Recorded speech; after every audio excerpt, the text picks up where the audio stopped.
Yes. Okay, so there was no reportable action in closed session tonight.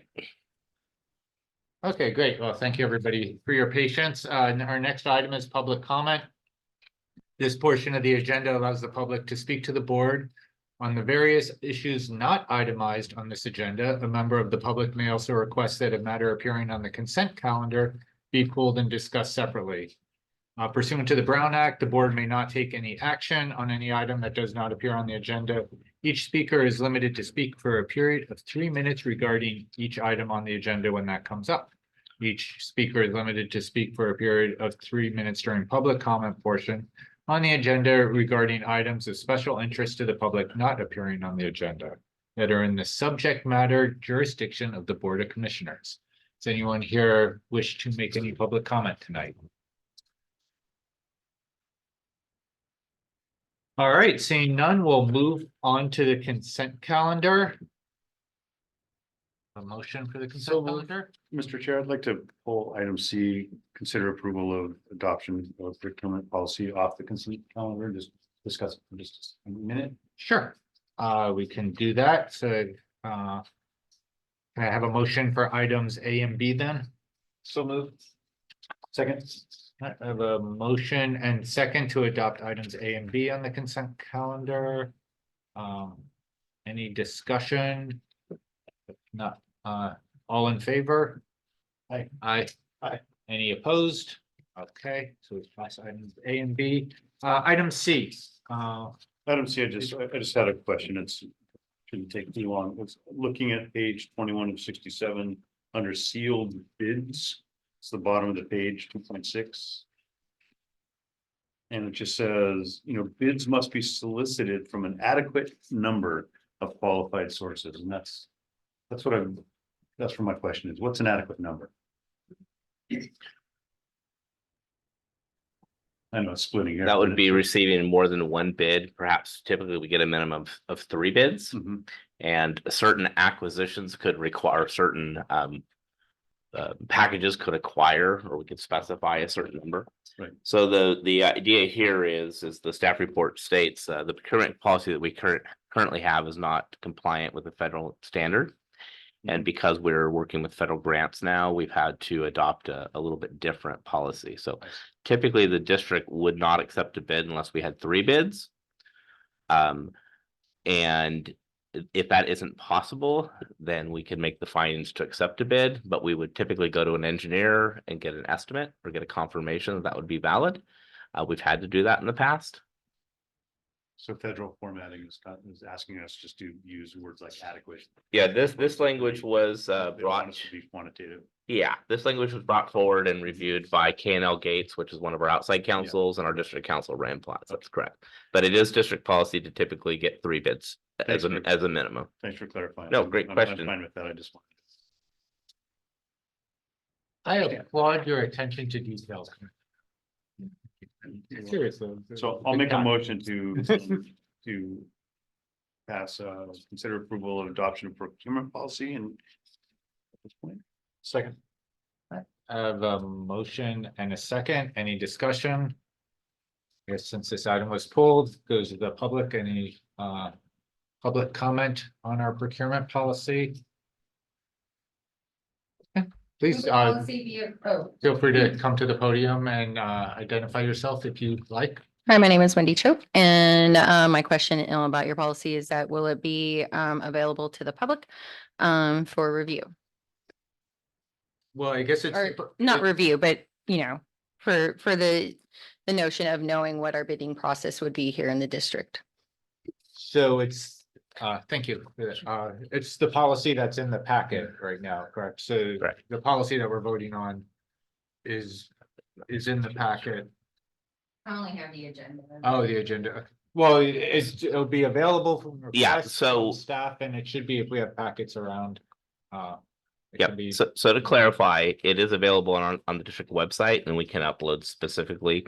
But if you were to navigate to meetings and agendas and go to the April 11, 2024 meeting, it's part of the packet.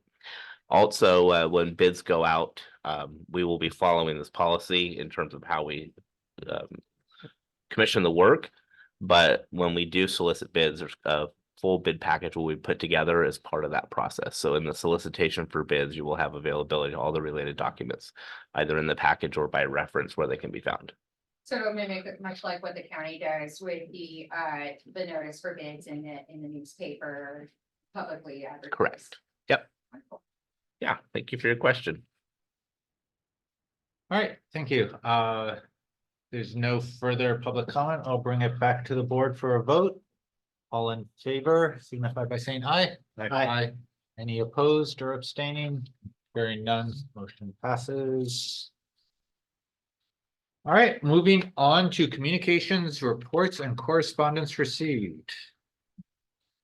Need my PowerPoint.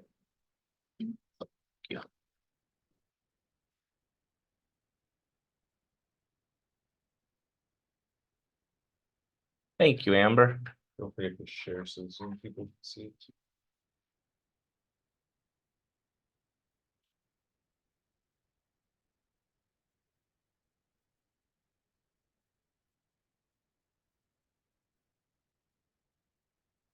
It's there, it's just behind.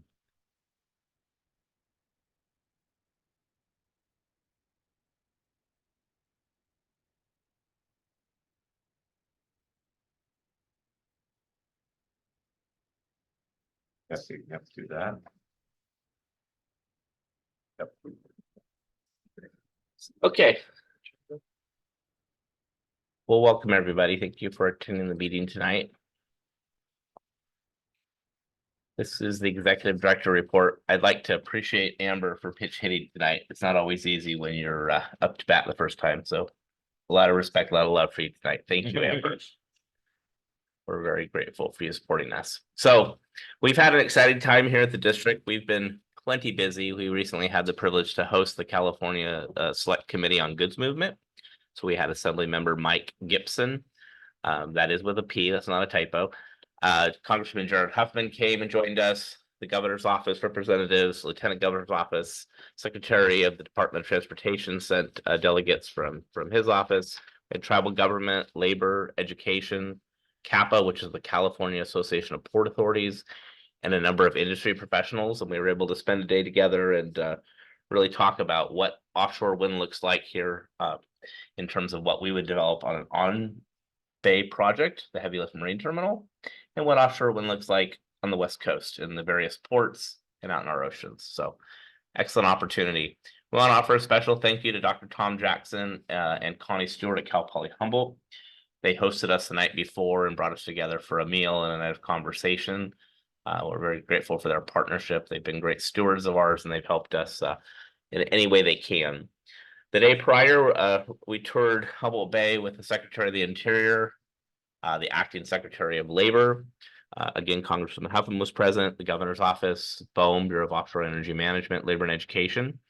And we were able to go about the Bay and take a class for the day offered by Cal Poly Humboldt. We are students for the day. But again, come together to better understand not only the project, but what are some of the events that are happening in our community? What are some of the challenges?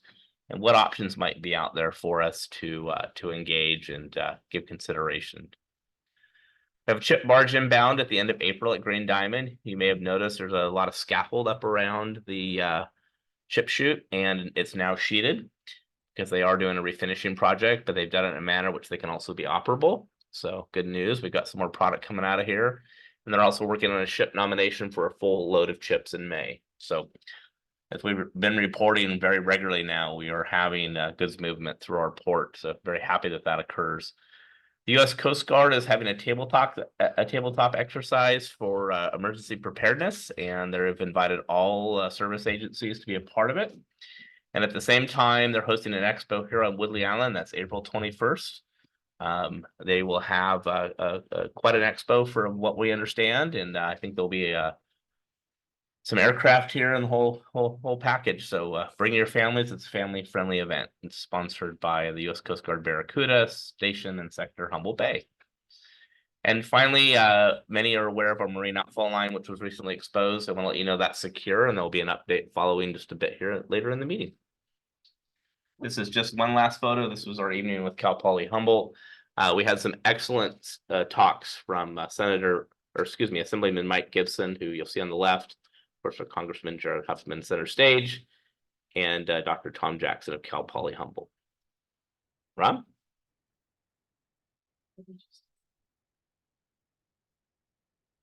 Ryan, can you hear me? I can, yes, Are you seeing the slide with the 3 photos side by side? I am. Okay, great. All right, so Development Director report real quick. Be aware that on May 6th at the Wharfinger Building, there is a walk for MMIP Awareness Day, which is part of MMIP Awareness Month. And so the Yurok tribe has asked me to spread the word on this to all of our network. And so I've sent it to 400 some people by email and asking everyone that's seeing this here to spread the word. So the tribes encourage people to learn more about this topic and to attend this event. So it starts at 10 a.m. at the Wharfinger Building, and then there will be a walk at 11 from there to Old Town. The event ends at 3. And there are, I think, 7 flyers throughout Woodley Island about this. You can find those there. Nordic and the outfall permits are proceeding very well, and everything looks like it will be coming to a positive conclusion this early summer. And that is my full report for that. All right, thank you. I don't see a district treasurer here. Do we have a district council report? Nothing for me tonight. District engineer report? All right, moving on to commissioner report. Commissioner Benson, Nothing to report tonight. okay, thank you. Commissioner Newman, Yeah, a couple of interesting happenings in the commercial fishing business here in Humboldt Bay. Of course, the whole state of California found out just today that salmon season's once again going to be closed for 2024, which is a pretty dramatic effect up and down the coast. And beyond that, the Dungeness crab season that's still underway commercially and recreationally has been modified due to the possibility of whale entanglements. The areas south of the Mendocino-Sonoma County line are now closed for the rest of the season, even though the fishermen there were only allowed to use half their crab pots. And now the only area left open is north of the Mendocino-Sonoma County line, and it's been now restricted to where the fishermen have to move their pots inside of 180 feet or 30 fathoms. I'm still fishing commercially for crabs and probably will for a while since there's no salmon season. And the season may be able to proceed until its actual end at July 15th, or if there are perceived numbers of whales moving into the area that's still open, it may close. So we're dealing with quite a bit as commercial fishermen these days. And that's all I have tonight. thank you. That report. So, yeah, participated in the ports, what was it called, a confluence? Roundtable? Ports Roundtable, okay, and that was, it was very interesting. It was great to hear a lot of different perspectives in the room, and also just meet with some colleagues from other ports. Like I was saying before in our break, our intermission, I went to the Humboldt Bay Symposium this morning, or this afternoon, I guess. It started at 1. It's going to be going on tomorrow as well, and on Saturday, including some number of presentations on offshore wind, including from the Harbor District. So that should be exciting. Also met with members of the Core Hub and Surfrider earlier this week, and feel like we had a very productive meeting. And I'm sure there are some other things going on, but I think we can move along. So I'll move on to unfinished business. Receive status update regarding the Humboldt Bay offshore wind heavy lift marine terminal project. Right, here we go. So this, I believe, is the 5th or 6th month in a row of monthly update for this project. In no particular order, be aware that at our next board meeting, it's our intention to bring before the board a resolution regarding missing and murdered Indigenous peoples. And May is MMIP month. Be aware that on May 1st and 2nd, I will be attending a press conference, budget subcommittee, and other legislative actions in Sacramento for MMIP month. The Humboldt Bay Symposium is underway today, tomorrow, and Saturday. And Chris will be presenting the offshore wind terminal project on Saturday. Delegation. So there will be a delegation of Norwegian offshore wind companies and Norwegian port companies in San Francisco next Monday, Tuesday. And Chris and I will be attending that and presenting on the 15th. The Pacific Offshore Wind Summit in Sacramento is on May 14th and 15th, and I'll be presenting on the 15th. If you recall, the last meeting I talked about a request for information about beneficial reuse of dredge materials. So just as a quick summary, recall that we issued out this memo here saying we were looking for information from anyone that could use any materials that we will be dredging as part of the wind project and any other dredging project in the bay in the coming 5 years. And so dredging consists of scooping or sucking mud and sand, gravel off the bay bottom to make it deeper. And the Army Corps does this. The city of Eureka does it at their marina. We do it at our marina. The wind project will do this. The material goes into a barge. And in most cases, those barges then go out into the ocean. The bottom of the barge opens up at a designated location and it dumps all the material in the ocean. There are arguably better places to put that material. It's called beneficial reuse. So if we can reuse that material on land, it is often better than dumping it in the ocean. So since at least 1 million cubic yards of materials typically move from the bay annually, and we're anticipating quite a bit more in the future due to a number of projects, we are exploring other ways to use the material, including beach replenishment, rather than dumping it in the ocean. So the request for information was for every agency out there that could possibly use this material. We sent this table, showed them how to fill it out, put some example projects on it, sent it to 400 plus people and said, please tell us how you could use this material. That our date of the request has gone by. And we got 2 responses. One from Caltrans that said, pretty good chance we could use that material someday, maybe, but we don't know how much or where.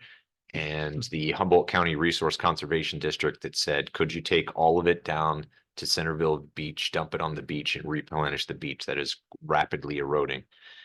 A number of other people said, hey, why don't you use it for sea level rise? That wasn't particularly useful. We need to know where to put it, what kind of material they need. So it opened a number of conversations. We're going to try again, but not a lot of great responses to that quite yet. So we've opened a conversation, but certainly haven't concluded one. Rob, could you just speak to that a little bit more about like what some of our parameters are for being able to deliver it? Because isn't that the issue? It's not so much having it, it's where can you actually take it realistically? No. So what the response or what the request for information said is, don't worry about how it gets there. Okay. Just tell us how much you want and what kind of material you want, and we'll figure out the rest later. And even that, people can't come up with how much they want or where they want to put it. So there's just not enough known about, it's like, if we're going to raise berms, where exactly we're going to do it, who's responsible for them. No one so far has come up with a really specific project yet. But I think it is stimulating, Caltrans is the one that took it the most seriously. They spent quite a bit of time and they said, they have material engineers that are constantly sourcing gravel and sand. And now they realize like, hey, we could start thinking about that for future projects. So I'm not surprised about the responses we got. And I think it started conversations that needed to be started, and it will lead to positive outcomes. But we've started a process. In your conversations, is the idea of having to permit placing it the process of going through permits to place it someplace, you think that might be causing some people hesitation to say that they would take it? Yes, I mean, to be brutally honest, the regulatory agencies really want us to do beneficial reuse, and I have told them, you, the regulatory agencies, are the biggest hurdle to making this happen, right? Like you said, getting it to locations is difficult, but it is not cheap to put it on the barge over and over again, take it to the ocean and dump it, right? That's very expensive. So it could be cheaper to have pump stations every quarter of a mile for 4 or 5 miles and pump it somewhere. Could be cheaper that way than dumping in the ocean. So the getting it to where it has to go is logistically difficult no matter where you take it, even if you take it to the ocean, because those barges can only hold so much. They have to go out, come back, go out, come back over and over again. It's very expensive. And getting the barge here, just the mob and demob costs is incredibly expensive. Did that answer your question? I don't even remember what your Yeah. question was. In your opinion, if you thought that the permitting was, the Yeah. permitting hassles were causing people to be hesitant to respond. Yes. It might be worthy to note that the district in 2020, let's just say 2020, did a beneficial reuse project, and we dredged somewhere around 11,000 cubic yards was what was available for dredge. We fell a little short on getting the total volume, but finding a place for the material because of the suitability of the material, especially what comes out of here, out of the Willie Island, was very challenging. And the people that received the material after it sat for nearly a year had to come up with a certain mixing criteria in order to make it usable. And I think our net reuse was somewhere around 7,500 to 8,000 cubic yards. Trucking costs alone were over $20,000 just for final placement, not to mention the $1 million+ that it costs to do the dredging operation. And that was with local mobilization. We didn't have to bring a hopper dredge. We were able to reuse it. We were able to dewater it. It's $1 million to bring a hopper dredge in and out. So there are benefits to it, but those costs adds up very quickly. So today, you know, that 10,000, 7,500, 10,000 number is the success rate. So just a small example of, you know, some of the challenges that are out there. Yeah, we remain vigilant. Rob's going to get it done. Yeah. Hey, one other thing to note, I do think we're going to get this done. And Nordic's really setting the standard. That one of the biggest challenges is longfin smelt mitigation, and so it'll be done for the first time in Humboldt Bay through the Nordic project, and so that's really going to open up an opportunity. One thing that's not a constraint that a lot of people think it could be or would be a constraint is environmental contamination, contaminated soil. If it's contaminated, it can't be dumped in the ocean and it can't be beneficially reused. So we're only talking about not contaminated material being beneficially reused. If it's contaminated, it either can't be dredged or it has to be taken to a special landfill. So keep your eye on our public notices on our website for more information about beneficial reuse. Just to belabor the point a little bit more, then you mentioned for smelt, longfin smelt restoration, and just I bet you people would be interested to hear how dredge spoils could contribute to longfin smelt mitigation. Well, it's unfortunately the opposite. So dredging. Oh, we need that for dredging. Yeah. I see. So- Okay. Hydraulic dredging, right? Using a big straw and sucking it off the bottom also sucks up fish, and longfin smelt are endangered. And so to date, it has been nearly impossible to do hydraulic dredging because no one has done it, impacted longfin smelt before. Now that the impact is being understood and the mitigation is being established, the precedent is set so that future projects could mitigate for longfin smelt. I understand.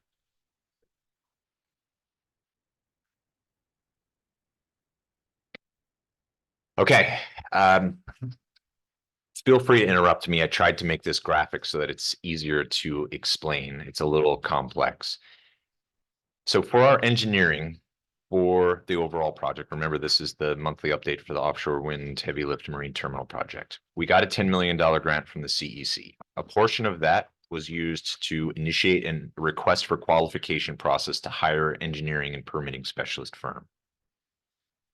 We used state procurement standards to issue that request for qualifications. Moffett Nickel was selected competitively through that process from 4 proposals that we received. The plan was then to get a federal grant, PDIP federal grant, to continue that project because the original $10 million project, we were only able to use a small portion of that for the actual engineering contract. The remainder had to go to matching federal grants. So the plan was to then get a federal grant to finish off that project, amend that contract that was so competitively awarded to Moffett Nickel, and then finalize the permitting and design. Unfortunately, we ran into a small road bump. So instead, here's what actually happened. We got the $10 million grants. We did an RFQ process. We used state procurement processes. We competitively selected Moffett Nickel. We got the $8 million PDIP grant. Everything was going to plan.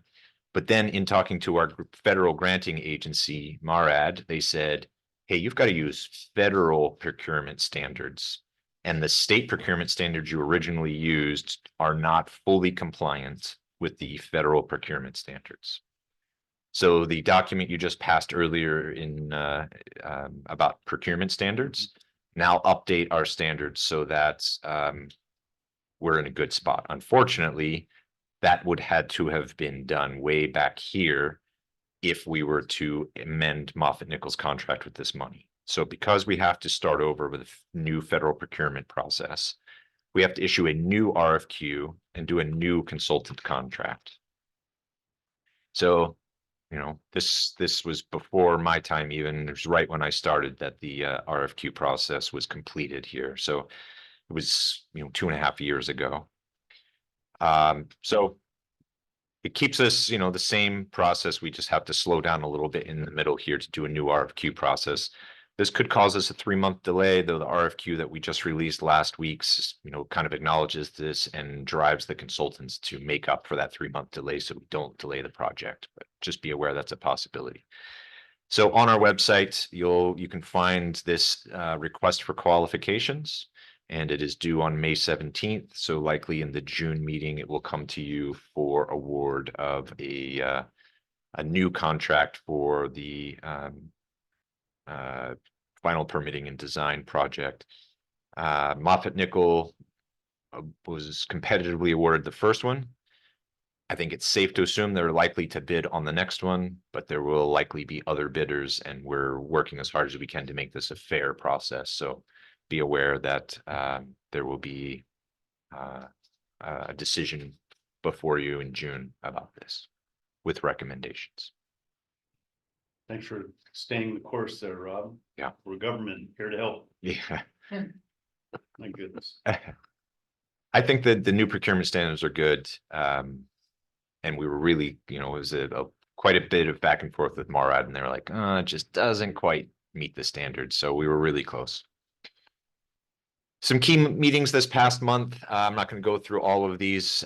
Just want to highlight this one here in the middle. That is the California Select Committee on Ports and Goods Movement, and the governor's office and others were here with us this past Friday. Or was it before that? Time flies. It was a Friday somewhere.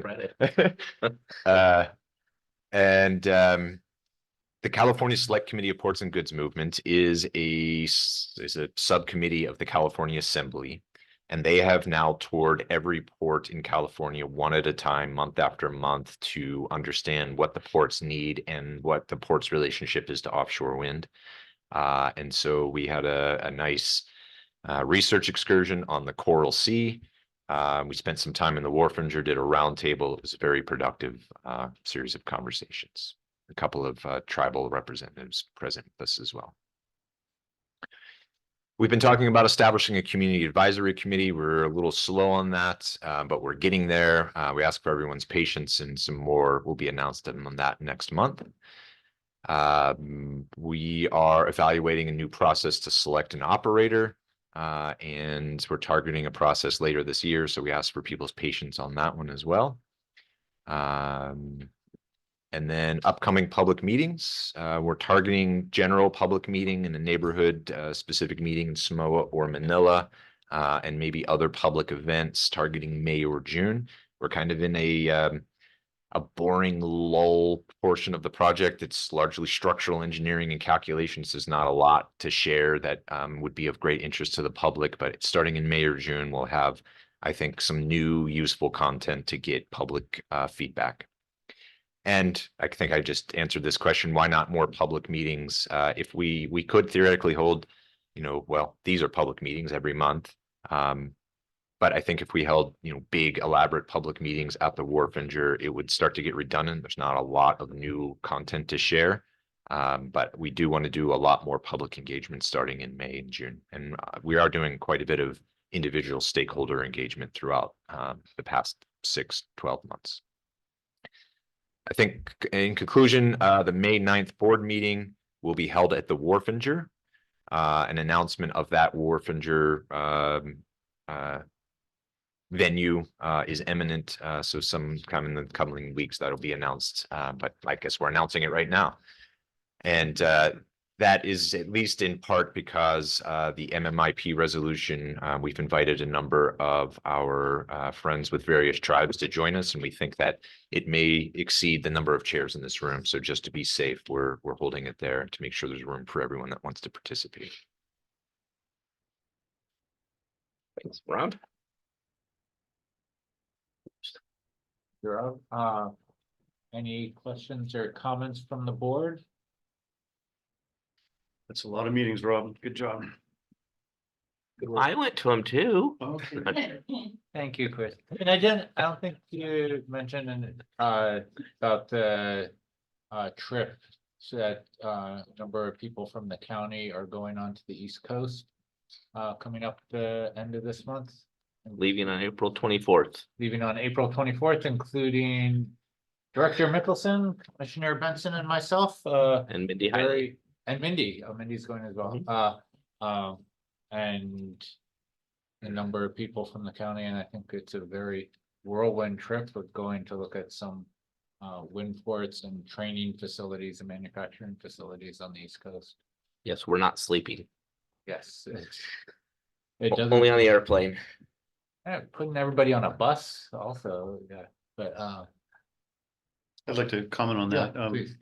Since I'm going, I've met with the PCC and just ask folks for what kinds of questions they might have and what folks might want me to be focusing on. And the input that I've gotten has really been all of it, the supply chain, the manufacture, the construction, the operations and maintenance, and then what to do with what the recycle, repurpose, reuse of some of these materials at the end of their lifespan. So there's just, we're going to get exposed to a lot, ask a lot of questions, and I'll be asking questions about all those things.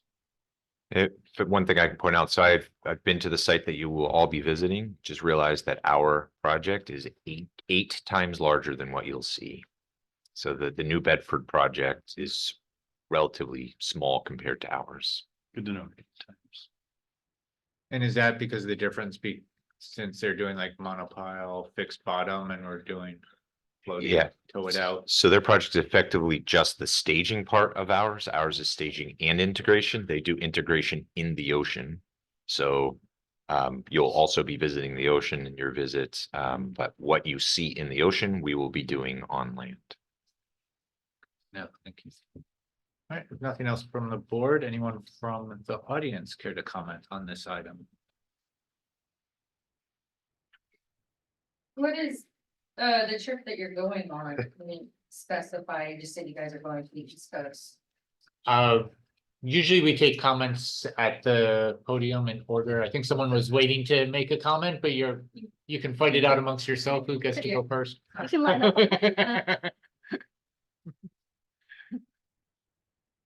Is there a timer? Are you planning on going over 3 minutes? No. Okay, then we'll trust you.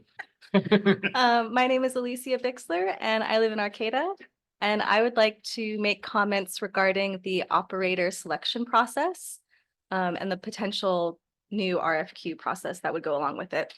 When you all start this process, I just would request that it's widely publicized with email updates and timeline updates. Also, when you whittle down kind of your main operators that you are thinking about, it would be interesting to get a presentation from them to the community so we can know who they are and what their values are, how they're planning on working with the community, how they're planning on working with fisheries, how they're interested in addressing MMIP, that kind of thing. Also, on your last RFQ, when you're talking for the permitting process, you mentioned forming an evaluation committee that would help guide how you make decisions, which I think is great. And maybe that's the same thing as the community advisory committee. I'm not sure. There's a lot of committees that we're talking about. I think it'd be great for Peninsula residents to be a part of these committees. You could ask the Peninsula Community Collaborative to nominate a representative. You could have a representative from Manila, Fairhaven, and Samoa, or representatives from just Samoa, since they'll be most impacted. And you know, I know that you all are going to be the final entity that decides who the operator is going to be. And I certainly do not speak for tribes, and I know that you're in direct consultation with tribes, but I personally believe that the tribes that can claim ancestral territory to this land should be the final decision makers. I think they should have decision-making authority as to who the operator should be. To me, this is just an important step in achieving environmental justice. And, you know, as we said, this is a great way to, you know, do business differently and, you know, change things up with the way things have traditionally been done. That's all I have. I guess I just wanted to say that I hope you take these comments in good faith. You know, I and Core Hub, you know, we really care about making this project be as successful as possible with as much community support as possible. And I have just a lot of gratitude for you all and a lot of respect for you all. I know that you are listening to us and you take our comments seriously. So thank you. Thank you. Next.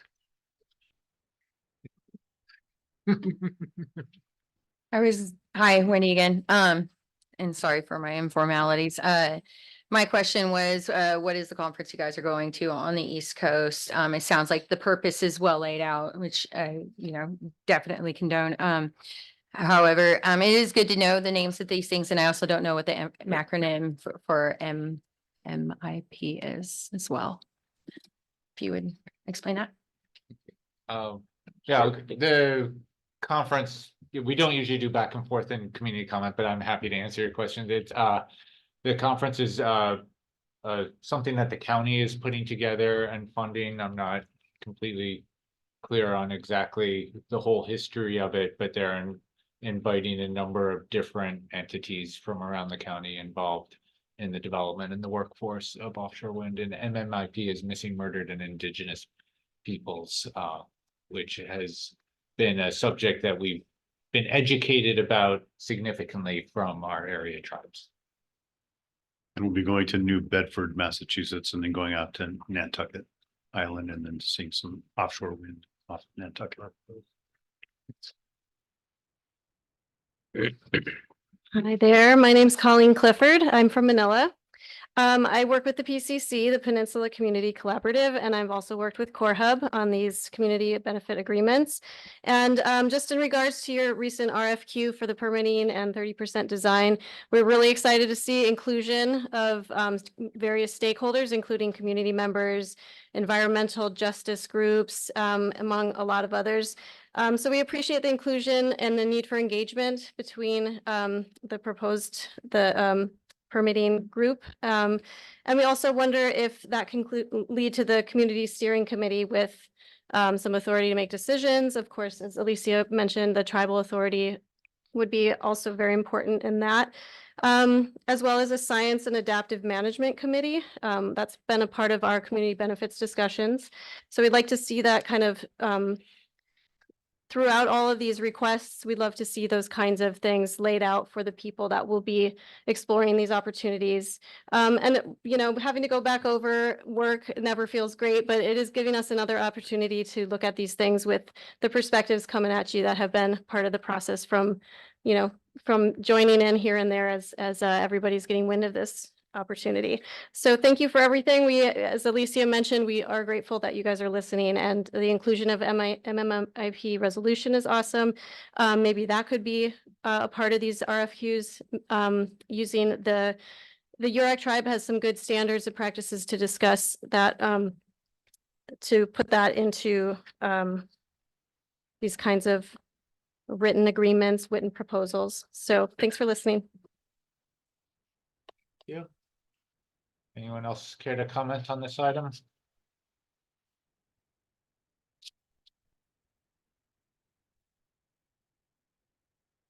Carrie Venegas, resident pain in the biscuits occasionally, changing tides, family service executive director and member of Core Hub. So first of all, I just want to say I've missed a few meetings because I really intended to come and give you a lot of props for the things that have actually gone into some of the documents you produced. So a big thank you for including lots of the things that we actually share with you as priorities, including I always want to unpack that acronym. Tribal priorities, including missing and murdered Indigenous people. And then also the careful attention that you all put in, just to let you know that things do get read. I believe it's page 7. Or item 7. Excuse me, let me just get that right, because I want you to know, page 7 in the RQ process with the substantial inclusion of community-based organizations and input. Thank you. That thing, we do read things, things are definitely appreciated. And then also on page 10, where I think that it's also really highlighted the community benefits plan, examining, investigating. Really want to thank you for that. And also, again, to say, I'm really sorry about the Crawley thing not working out for the current thing and having to start over again. I know a lot of work went into that. And we really appreciate the work that went into that. And now we're looking forward to this next process and really to ask the inclusion of a lot of these priorities again. And can we have some discussion of community agreements? And to echo what people had already said up here too, it would be fabulous to have community representation in your selection process at your discretion, whatever might work, especially Peninsula and Manila residents and tribal representation in helping to make the decision that you will ultimately make. And then also, it would be great to see that presentation, to have the people who are maybe submitting to you for things present to the community. Because at the end of the day, it's their work that's going to actually make an impact. Thank you very much. Appreciate it. Thank you. Any further comment on this item?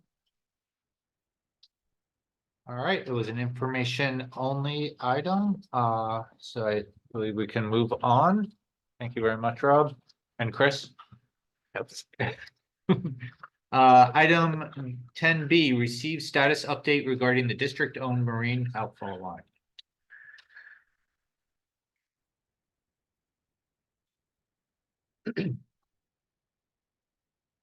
Okay, so as we previously reported at our last meeting, due to extreme beach erosion, and I guess with the lights in here, we can't quite see that, but this edge to dune here is based on these bumps, 17 to 21 feet. So just an extreme amount of erosion that occurred. Is somebody else clicking a mouse? Oh, she's not sharing yet. Okay. We turn these on. Too much? No.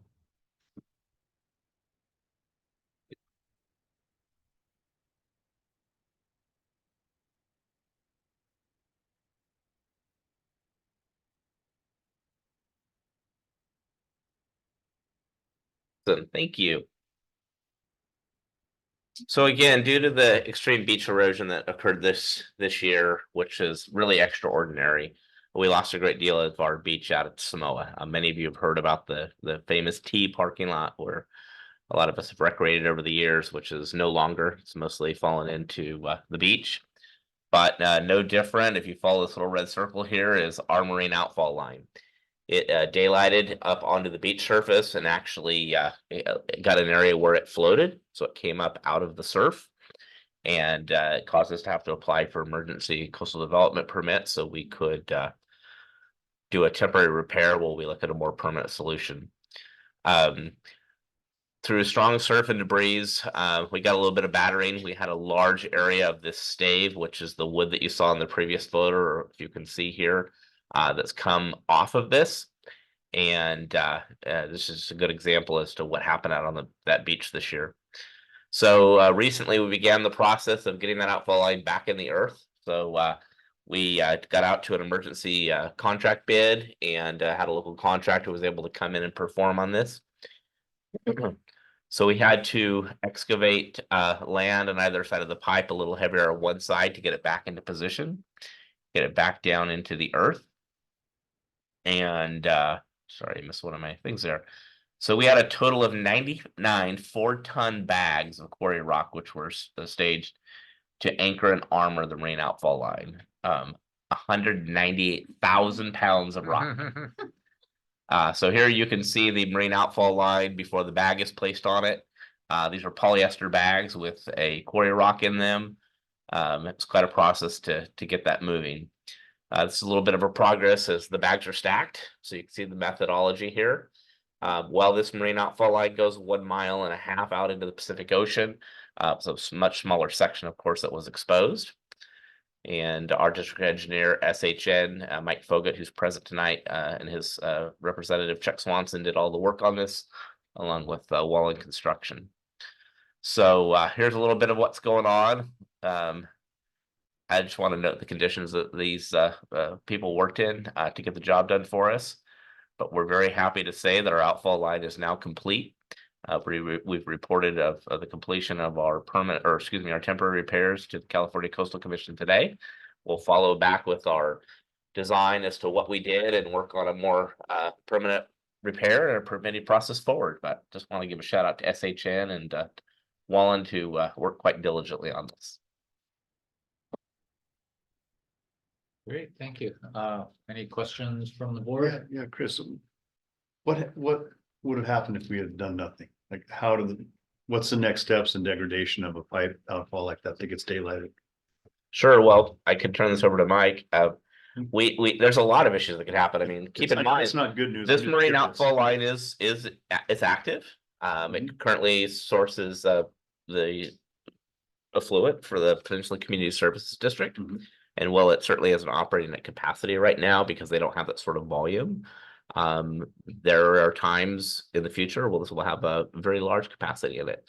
The good news is when the pipe was extended, a HDPE, high density polyethylene, if I'm saying that correctly, liner was placed within the pipe.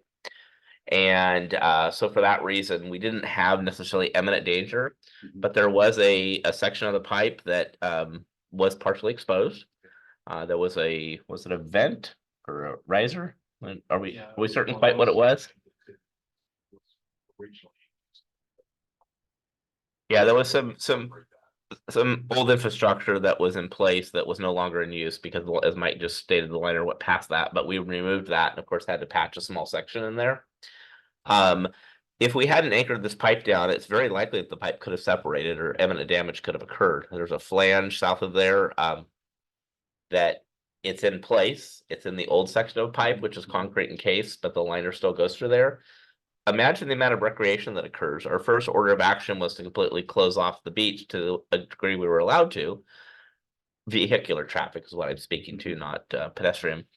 But there are a lot of people that drive out on that beach, and the loss would have been great to the infrastructure, but imagine the damage that would have happened to a vehicle or the persons in that vehicle. So we're grateful. California Coastal Commission, Melissa Kramer, was on it like that. Rob and I called her on a Friday afternoon and we were engaged in permitting by Tuesday. And it's been pretty remarkable, the challenge. Same with the County of Humboldt. We had to get an encroachment permit so we could stage roadside. And the cooperation was there. So we're very, very grateful. When's the last time, if ever, the pipe's been exposed to that extent? So each and every year, we have quite a bit of degradation that happens on our beach. It's for those of you that are beach goers, you probably know, we lose a lot of our beach in the winter, but nothing like this. So in a typical winter, we'll see the top of the pipe. Oh, it's not up. You don't have to bring it up, Amber, no problem. But you've got a cylinder, right? Down in the earth. So this upper half, the convex portion, often comes out and we can see the wood stave and the bands that held it around there. Not uncommon. We would get reports periodically. Of course, we're going out there and seeing it. I would say each winter we see a portion of it, but I don't have an exact measurement on it. This is a 42-inch outer diameter pipe, and the entire 42 inches was exposed. I would think typically if we looked at the top of that connection or the top of the pipe, We picked the plane down on the ground, we took that measurement, maybe, 8 to 18 inches, 16 inches, something like that, but not to this degree. Mike? That actually, it's buoyant, so it had a bow and it came up, so Hmm. yeah, it's like that. Get it back into gravity slow. And I'm sure if there had been any actual rupture or breakage of the pipe, we'd be looking at a much bigger project at this point. Plus shutting down this peninsula wastewater treatment, I guess. Well, it's an incredible asset, to have a permitted outfall on California coast. Yeah. So I should have that asset. Good work. Nothing else from the board? Any comments from the public on this item?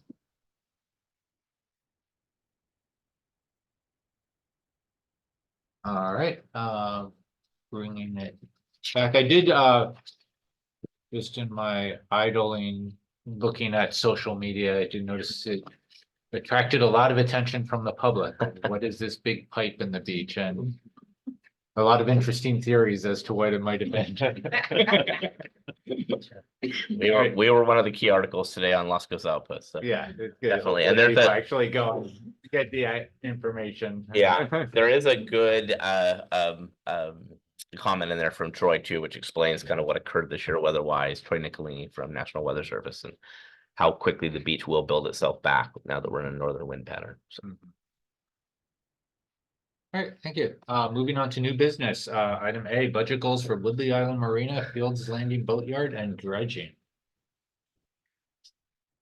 Don't go now though, because we're gonna be talking about our travel reimbursement guidelines later. I'll leave the budgeting meetings. Thank you so much for having us. am I good to go, Amber?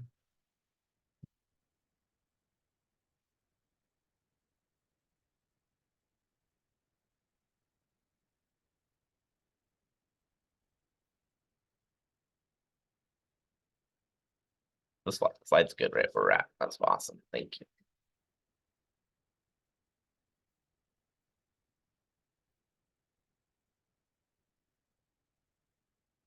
Okay, so we're gonna look at budget goals for dredging, Woodley Island Marina, and the Fields Landing Boatyard.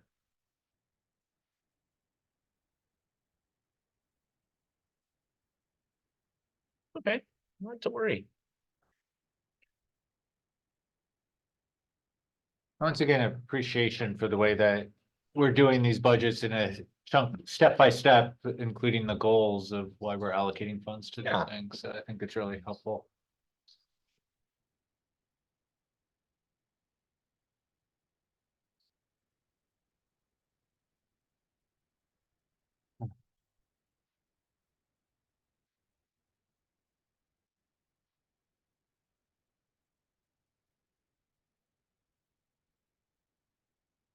So the wooden staves that were around that, how old were those wooden staves? They Those were, are original. those were original wooden staves around that? Wow. They're pretty much all. Okay. It's a marine outfall line that takes affluent out to the Pacific Ocean. Originally for the fall. Okay, so for our capital projects for 24-25, so keep in mind when we budget, there are items that are ordinary expenses that we adjust annually based on need. If there's additional basic operations and maintenance that'll occur, or if there's large expense increases due to CPI, or if we have a particular category in which we've completed a repair. These are the actual capital items. So as everyone is well aware, we are going to have a continuation of last year's dredging episode. And our maximum budget for that is $2 million. That is a continuation of the monies afforded last year. And we will pick up at D-Dock and work our way through the marina. Dock improvements include such things such as weldments, rub boards, rollers, whalers. Those are all components on docks, including the through bolts, $15,000. Because of the age of our docks, we're going through and doing somewhat of an upgrade and doing our best to keep them serviceable, so we do not have to forego any of our slips. Embarcadero and parking improvements. So the Embarcadero, of course, is the runway out there that you see that's up above the riprap or the water. It's the part that we all enjoy. And then in our parking areas, and this year, most of that's a little bit of sealing and striping and some areas of taking out high spots or potholes. Interior painting is in the main building. These are related to our tenancy and occupancy here in the building. Roof repairs of approximately $50,000. And then security cameras. We began a security camera replacement project last year and did the heads of the docks. And so we're going to work on the other areas this year. Marina lighting, $10,000. That is actually our portion of a potential rebate program that we've been kind of in line for and had a bit of a challenge with our various vendors closing that gap. But through the help rather of a gentleman, Mike, over at RCEA, it looks like we're closing in on this year. Some of the people that he had working on us have been very persistent on our behalf. We're doing a restroom refresh. This is a carryover from last year. We were unable to do it. $12,000, and that's so our buildings that are on either end of the marina are brought up to a fresh, clean standard. And then picking up where we started off a year ago on tree planting, we're replacing a lot of trees here on Whidley Island. We had to remove several due to storm damage and rot. And we made a commitment to our community and to the tenants that live here at Whidley Island that we'd be replacing those. Finally, we're allocating $25,000 for some grant project matching funds. These will be for things that we apply for funds directly here at Whidley Island Marina. While we have some projects identified, we have to wait for the funding opportunities to come out. But these would be things that would include recreation, harbor safety, and improvements to our work dock here at Whidley Island. So $2,109,500. Remember, $2 million of that is for dredging. Deferrals. There are other areas that we want to do a roof replacement on, but we can't get to it all at once. There are some carpentry projects where we want to do some repairs and replacement, but we had to shore areas up for the time being. We've been looking at an entrance gate and access control system for when you first come onto the island that would close at a certain time each night to provide a little better level of security here on the island. And so those will be deferred till next year, or if there's monies that we find this year, those are our preliminary deferrals. For the Fields Landing boatyard or shipyard, as our tenant refers to it, the capital improvement projects down there. Our travel lift is in need of straps. It's about $20,000, but there are other materials and there's going to be significant freight to get those items here. If we're not able to secure everything, we could do those in part and do a series over years, but we're going to try to replace the entire strap system this year. The stormwater treatment system, this is a carryover from last year. We began the design process. The board gave us authorization to proceed with the design, so that's underway with our district engineer. And but we'll be spending the rest of that money this year to put that into action. Sweeping and control equipment. We've had some exceedance issues at this particular facility with the metals when we sample our stormwater. And the good news is some of the items that we've been able to put in place, the control items, our levels have come down quite significantly. So we're happy to report that. So we want to continue to invest in better BMT materials than the BMPs we've been purchasing in the past. Tarmac improvements, we have an area of lift that is near our travel lift, which it passes over. And you might imagine a speed bump, so to speak, when you're carrying a multi-ton boat. Our travel lift carries up to 150 tons. Pretty significant. It's not a little bump. So we're going to be doing a grinding project there and possibly having to install a bit of concrete. We have general building repairs of $5,000. That's to keep our facilities down there in good working order. And replacing some of the tires on our travel lift. Unfortunately, with the straps popping up, we won't be able to do all of the tires as we had planned this year. But we're going to start on that. Not all of them are of the same age.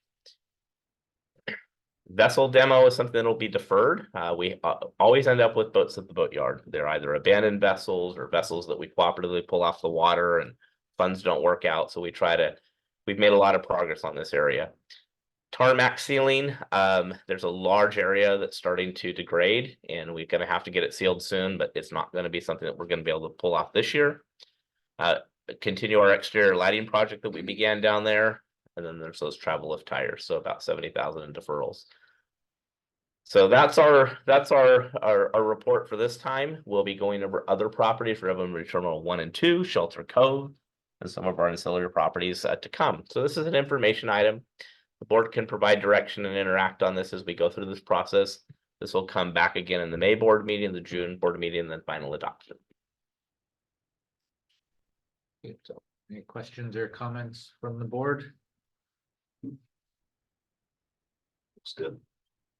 In terms of the exterior lighting, both here and Fields Landing, do we have policies on the type of lighting and is it like shaded to minimize? Yeah, we do lighting studies and we have to be very cautious about what we use.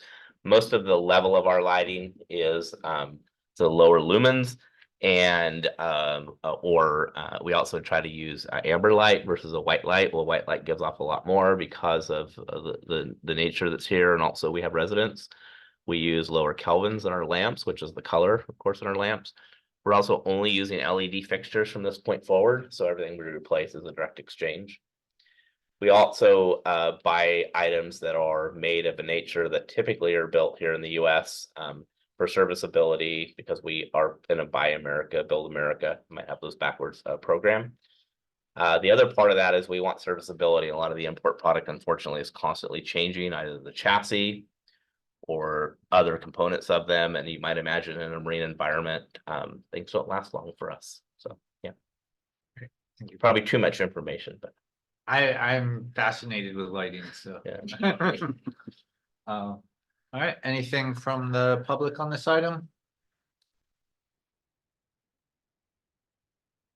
Seeing none, again, this was an informational item, so we can move on to item 11B, review and adopt travel reimbursement guidelines. What? I did do public comment and there wasn't. Okay.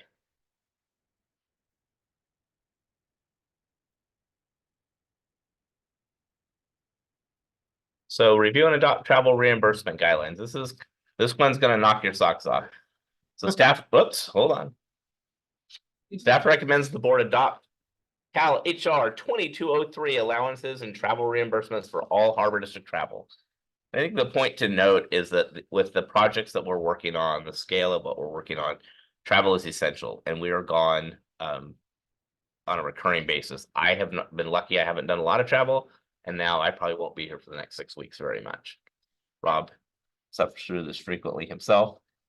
Commissioners, you're traveling for us, and so it's important, because we are spending the public's money, that we adopt policies that are in keeping with the reimbursement guidelines that are approved not only by the state but also by our federal partners. And so these are the things that will bring us into compliance, and we want to make sure that we adopt those and stay within those parameters. And we will need a vote on this one. Yeah, is this making any changes? Oh, I'm sorry, any questions or statements from the board? Not yet, go ahead. Is this making any changes of significance to our current policies on travel? It's bringing us more into the items that are consistent with what our funding agencies allow versus what's in the district policy. So if we want to be reimbursed, that's what we need to follow. If we were to exceed these, those are additional expense borne by the district. But when we're funding our own travel at the district, we want to keep consistent in this guideline. It's also something that will be picked up in our audits when an examination is done. So number one, it's to become consistent with all of our government partners out there. And number two, it's to be consistent within the organization. Great. Anything from the public on our travel reimbursement guidelines?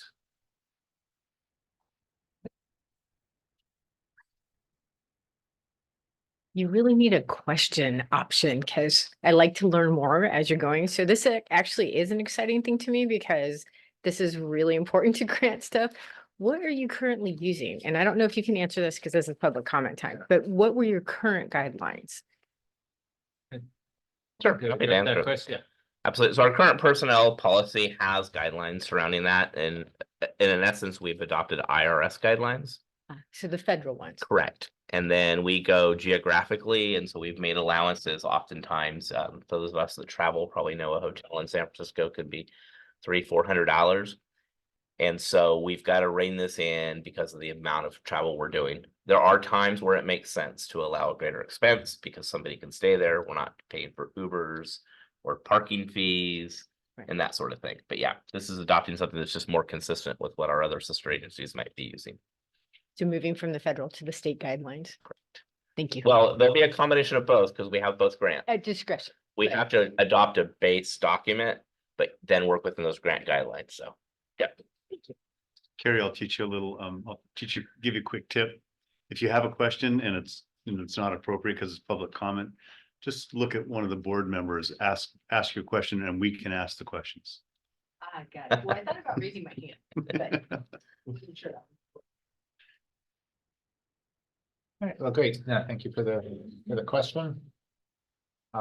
There's nothing else. I'll bring it back to the board for a vote. All in favor? Or when we need a We motion. don't have a first. motion yet. Yeah, we haven't had a motion. I'll move we adopt the 2023 allowances and travel reimbursement guidelines. I'll second that motion. Okay, we have a motion and a second. All in favor, signify by saying aye. Aye.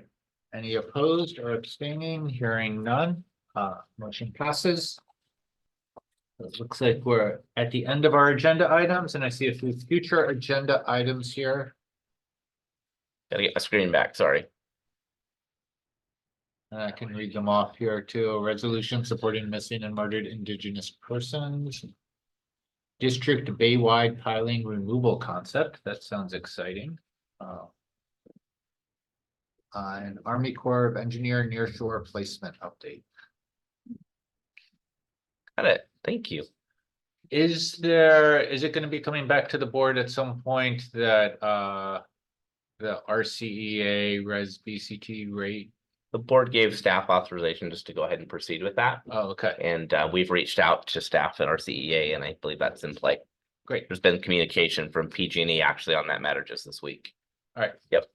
A question on future agenda items, probably when we come back from New Bedford and Nantucket. I'll probably want to give a more robust. Yeah. Commissioner report, and I don't know if that should be agendized or whether we can just do it. You could do it in your commission report, absolutely. And we'll work with you to get slides or anything you want to do. We can help with that. Sounds good. I Yeah. just want to report back to the public what we learned. All right, if there is nothing else, then we are adjourned. Thank you. Thank you for coming out and spending your Thursday evening with us.